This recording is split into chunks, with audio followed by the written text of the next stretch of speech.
Indonesia ya. Indonesia ini kaya banget dengan rimpang. Ya, rimpang itu apa? Oh sebentar, saya mau ceritain. Sengaja saya bawa supaya kadang-kadang kita butuh apa ya, sumber lain. Saya baca buku ini. Buku ini judulnya Longevity Solution. Jadi buku ini yang mengarangnya dua dokter di Amerika. Namanya Dr. James Dinnick sama Jason Fung. Buku ini menceritakan tentang riset mereka, tentang klinik mereka yang mereka mengobati orang-orang sebagian besar itu diabetes. Dengan apa? Dengan puasa. Dan puasa yang mereka pakai itu puasa-puasanya Islam. Daud dia sebutnya alternate day fasting. Puasa Daud, kemudian dia 5 to fasting. 5 to fasting itu 5-2, berarti Senin Kamis. Kemudian 3 days a month. Dan yang menariknya banyak orang-orang yang dia ada testimoninya, di sini juga ada. Ini versi Indonesianya. Complete Guide of Fasting.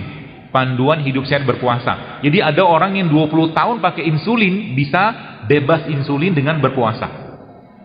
Masya Allah. Itu saya katakan tadi, umat Islam ini harusnya kita menjadi umat yang paling sehat sebenarnya. Kalau ngikutin sunnahnya Nabi gitu loh. Lagi waktunya puasa, nggak usah makan banyak atau nggak usah makan sekalian. Waktunya makan ya makan. Ya seperti itu. Dan tadi kembali ke itu bos sekalian. Indonesia kaya dengan rimpang. Indonesia kaya dengan rimpang. Rimpang tuh kayak begini nih rimpang. Ya, salah satunya kunyit. India merupakan salah satu negeri atau negara yang paling tinggi angka penduduknya kan. Kenapa? Karena rahim wanitanya subur-subur.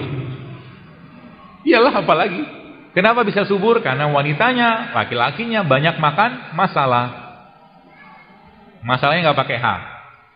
Masalah itu bumbu. Dan bumbu itu ya banyak ya, saya mungkin kasih tunjuk ya. Jadi kayak begini, ada jinten ya, adanya apa nih? Ada time gitu kan, jadi basil ya. Bumbu ini bahan bakunya kita. Ya.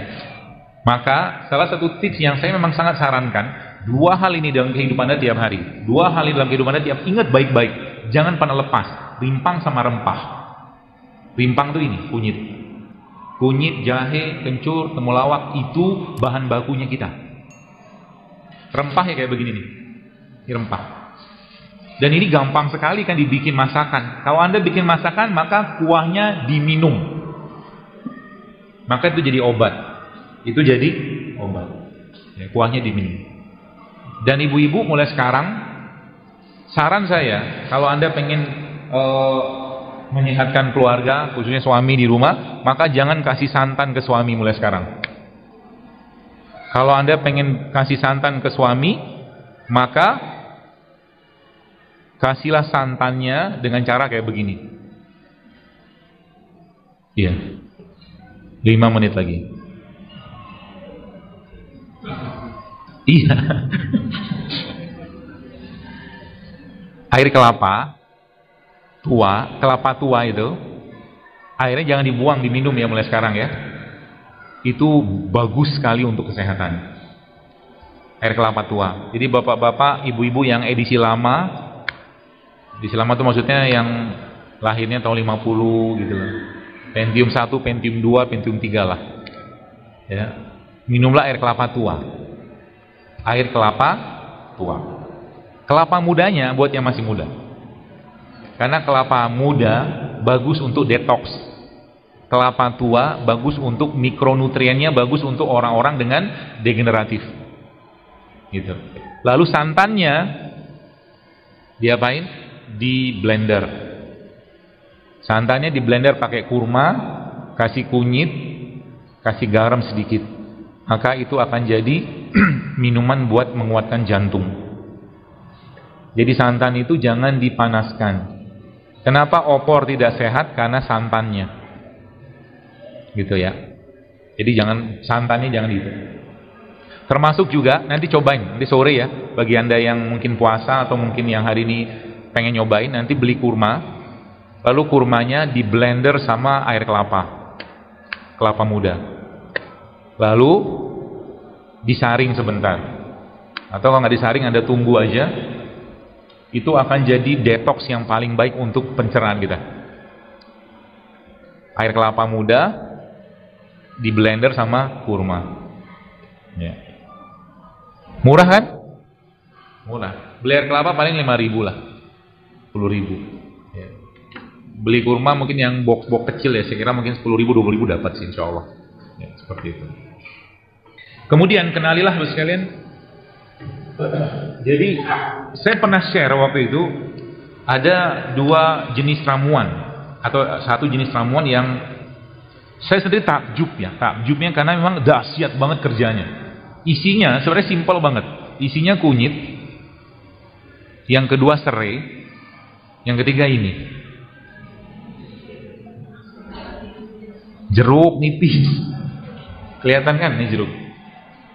Ya.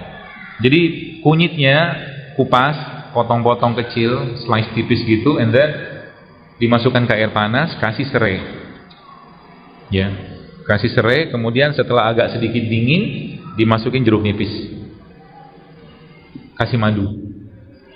Banyak yang hamil.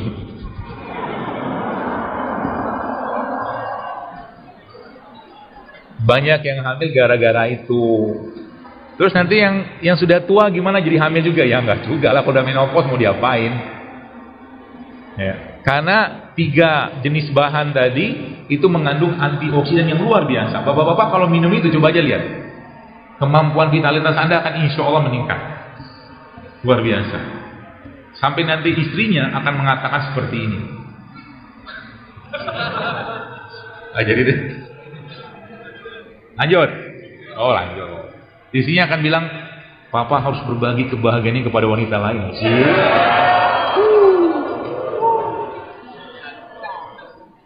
Kalau berani. Ya. Kalau mau nikah, nikah aja Pak. Nikah lagi maksudnya. Jadi tadi apa? Kunyit, jeruk nipis sama serai. Malam mau tidur minum jahe sama pandan. Ya. Jadi Anda harus punya ramuan atau mungkin minuman-minuman yang Anda mulai rutinkan tiap hari. Kalau saya pribadi memang tidak mengkultuskan. Jadi kalau kadang-kadang ada infus water, saya bikin infus water. Kadang-kadang ada jus, saya bikin jus. Kadang-kadang air putih gitu. Air putih, madu udah cukup. Tapi minimal tiap hari harus ada makanan-makanan begini yang masuk ke badan. Maka bapak-bapak kalau Anda kerja mulai sekarang di rumah coba dibikin infusan. Dan infusan bapak sekalian, khususnya ibu-ibu nih. Ya, time out. 1 menit lagi. Infusan, hati-hati dengan beberapa jenis rempah. Contoh, kayu manis. Kayu manis itu dia bisa menurunkan gula darah dengan cepat. Jadi kalau ibu-ibu atau bapak-bapak nginfus pakai kayu manis, habis minum itu keliengan, stop. Kemungkinan gula darah Anda turun. Ya. Jadi setiap sayuran atau rempah itu, atau rempah terutama, dia punya karakter sendiri. Ya. Punya karakter sendiri. Maka jangan kita. Jadi kalau memang nggak cocok, jangan makan. Banyak pertanyaan. Ya, nggak cocok, jangan dimakan. Ya. Dan mulai sekarang, pahamilah tubuh Anda, komunikasilah tubuh Anda, berkomunikasilah dengan tubuh Anda lebih sering dan lebih intens. Ya. Kalau lagi sakit, jangan langsung minum obat. Herbal sekalipun nggak usah. Mungkin Anda butuh istirahat. Mungkin Anda butuh tidur.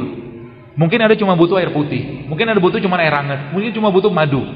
Nggak usah langsung makan obat. Ya. Apalagi nanti ya, terakhir ini. Terakhir. Banyak orang bilang herbal itu kerjanya lama.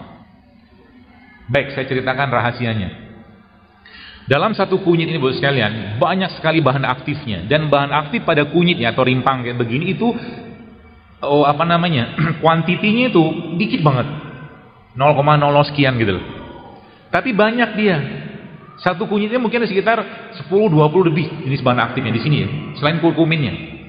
Maka ketika orang itu sakit, ketika orang itu sehat, dalam kondisi sehat, si bahan-bahan tadi itu patroli, membersihkan, ginjal dibersihkan, lambung dibersihkan, darah dibersihkan.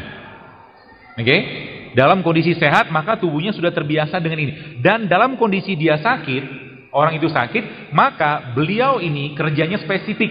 Kalau yang tadi membersih-bersihkan, yang ini langsung dia perannya memperbaiki kondisi tak seimbang. Maka sering saya sampaikan, kalau Anda sudah biasa hidup sehat, jangan di cheating.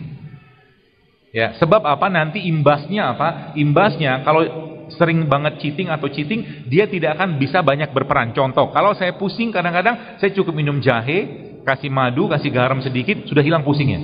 Karena badannya relatif bersih dan si jahenya tadi langsung bertugas di tempatnya gitu. Paham maksudnya ya? Seperti itu. Jadi kalau sudah biasa hidup sehat, jangan jangan dibiasakan untuk tidak sehat. Ya. Kita perlu menciptakan kebiasaan-kebiasaan sehat setiap hari.